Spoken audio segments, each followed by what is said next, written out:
ஆதி மதி நடி போது மணிசடை நாதனருளிய குமரேஷா. பாதி மதி நதி போது மணிசடை நாதனருளிய குமரேஷா.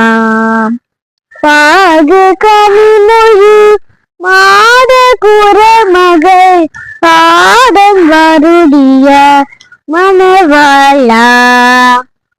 காதும் ஒரு விழி காக முராரு மாயனரு திரு மருகோனே.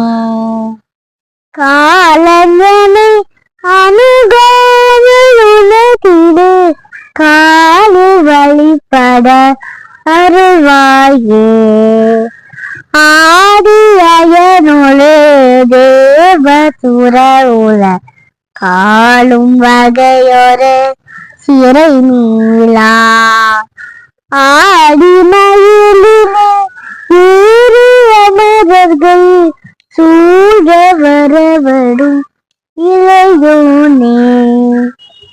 சூட மிகவள சோலை மறுவுக சுவாமி மலைதனில் உறைவோனே. சூடருடலர வாரி குவரிட தேலை விடவள பெருமாளே. காயஞனை அணுகாமல் உணத்திடு காலில் வழிபட அருள்வாயே. சுவாமி மலை தனில் உறைவோனே.